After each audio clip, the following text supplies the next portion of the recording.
I mean, again, when the game ends, it's not easy to just sum up everything rationally.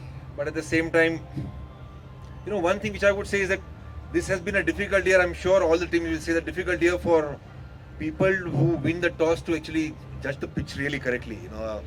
I felt that 140 was definitely 130, 140 was definitely a par or probably also a winning score, and that is what we had trained for specifically. But the power play, the way it unpanned for us today, we missed out. We missed out on two things. One, I think that a couple of good balls, very good balls from the opponents. At the same time, also the awareness of when to absorb and how to make sure that build that small little partnership first, so that you don't lose wickets back to back. Yes, we were put on the back foot with losing 4 wickets in power play, but I thought Beam and Simpson showed a lot of good positive approach and a good body language to bring us back in the game. Just around that ninth over when we lost Beam, I thought we were pretty much in the game again. If that partnership could have pulled off a little more for us, we could have posted a good score. I mean, even then, all of them who went in, I think we put up a fighting. We put up a fighting score, at the same time a good fighting approach and attitude that we always talk about, not to give up. That has been the story of Kathmandu Gorkhas for this year. Essential to just keep moving forward. Welcome to Brand House Store, Nepal's #1 branded store.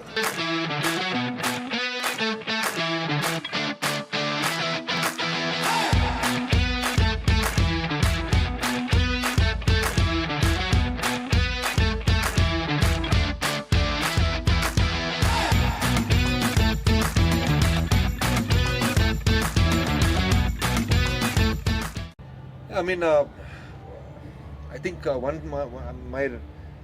the moment the very positive reflection for me is Santosh Yadav. I think one of the finds for not just Kathmandu Gorkhas, but I would go ahead and say is the find for Nepal's national side. He'll definitely knock the door and get into that team and do a wonderful job for the country, and that is one of the servings that we all need to look for, because just the way he's approaching every game, the kind of what do I say the right word for that? He absorbs pressure very well, and he's very brave. He's able to read the game well, and he's played some wonderful strokes. Even today, he played some courageous strokes to keep us in the game. Also with the ball, he picked up 1 or 2 wickets. I don't know how many he picked up, but his body language overall is very impressive. I'm impressed with Santosh. Your journey has ended today, so if you reflect back on the season, how do you sum your season up with Kathmandu Gorkhas? Yeah, like I said, we prepared this year for ensuring that the skills that we bring into this team, and I pretty much was, aware of what TU ground brings us, and the message was very clear: spin to win, bring out power scores 140, 150, and we missed out. That is the thing. And on that particular day, when you miss out, the reflection is also that were we able to hold on to nerves? A couple of days gap, again, not using it as an excuse, but reflection. When a couple of days gap come, and then what the mind is thinking and what the mind is talking to themselves individually. We had a couple of good training sessions. I thought everyone put in real good effort. But on that particular day, when the game starts, how much you're present, holding on to nerves, and being hungry out there, desire to build your own individual story along with the team story. That's where we missed out, I think. Losing Erasmus, I think that hampered a lot on your batting balance, and we saw that today as well. You have to change the number 3 quite often as well. So how do you see that as a loss? Losing Erasmus at the middle. I mean, again, Erasmus did a wonderful job in that last game when he stitched that partnership with Simpo. But again, all the players were picked for the right reasons. We knew go to ILT20. At the same time, we knew what Sunny can bring in. And at the same time, Sunny had some good memories from the past. I think he started off well today, hitting that 6. His strength is to actually take down spinners. Unfortunate to get a good ball from Templeman and was sent back to the dressing room. But on any other day, you never know. But it's like walking into the unknowns. But yes, we definitely missed Erasmus, because he's not just a player or a batter, but he's also a leader who's gelled up very well in this Kathmandu Gorkhas franchise. Talking about leader, how do you see Casey's performance with the ball, with the bat at some times as well, and as a leader? How do you find working with him again? Who are you talking about? Current Casey. I think he stepped up beautifully. Look at what he's bringing in with new ball. Most of the times he has picked up wicket in his first over. Last game when we were defending 160 odd against Pokhara, he came back and he bowled fantastic 2 overs. They needed 6 wickets in hand or 5 wickets in hand. They needed 9 and over, and he bowled brilliant 2 overs. I think KC has stepped up with his death overs, and I think Summing up overall, so you played all the teams, you know the players in and out.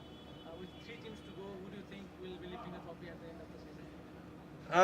difficult to say. Everyone has done some errors as well. Frankly, I would say Sudhir Pachim were really pushed to the corners by us in that first game, opening game against them. We should have beaten them hands down, which didn't happen on that day. But every team is vulnerable on that particular day. So it will come down to skills. Who is presenting the skills and executing those skills under pressure. Uh, Partnerships will make huge difference to every team. I'm not putting any one name. But at the same time, I thought, Lumbini Lions have come from behind. They are also on a winning streak right now. Probably they've now won 4 games in a row. So that also builds confidence. Lastly, so Nepal is going to play World Cup and all the games are in Mumbai. You know Nepali cricket more better than anyone else. So how do you see this NPL sort of platform as feeding players to the national team and how the players have stepped up? I wouldn't connect that to the World Cup and Wankhede because the pitches are going to be very different. That's what I believe. Wankhede is a high-scoring pitch, 200 average scores over there in T20s. But NPL as a product, obviously, it's bringing out 2 years in a row now. It's bringing out new faces. Sher Malla has stepped up with new ball. You could see very clearly that the kind of mixed bag of tricks he's bringing in. Quite a few players from different teams have stepped up. I thought Jora handled pressure well today. It looked like the game was a little tight at that point, but he handled pressure well. Overall, NPL will keep producing players is what I feel. Obviously, we played under lights this year, which is another step forward. This product will keep on getting bigger every season, every year. It is very important. It is very important that the governance stays united. It's very important that Nepal fans keep supporting this dream. It is very important that they look at the vision. Vision always serves purpose, and this is a big vision. In associate cricket, where the story is getting bigger, this is one of its kind of league which will serve a lot, not just a Nepal team, but also the other associate cricketers who are coming here and getting opportunities to play with all the players and enjoy the franchise environment.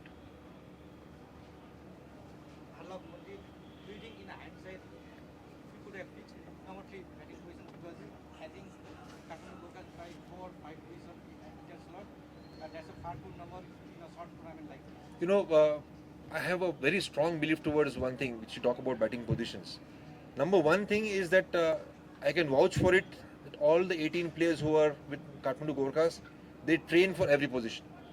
And I say that for a reason. T20 is a format where you'll always be challenged by the skills from the opponents, and you need to also throw them off with good skills which you can present. It is not just a trial basis thing, not an experiment. Sunny was sent in today was to again to put them on back foot. Very clearly in that over he took down Sher Malla with that very particular positive shot. But to answer you clearly, we don't believe in very fixed batting position apart from the openers, and everyone is trained for it. Everyone is trained for it. We train at least 7-8 players to face new ball. We train players to ensure that how they build partnerships in the middle. You saw how Beam played a role last game and how he stepped up in this game when he was given a different position. It's all about skills that they bring in that particular phase and roles that they play. Some of them who will be, who are good at playing strokes from ball one, they are used differently. Some of them who are good at maneuvering and giving us ones and twos and building partnerships, they are used differently. That's how we have tried to build this blueprint around batting.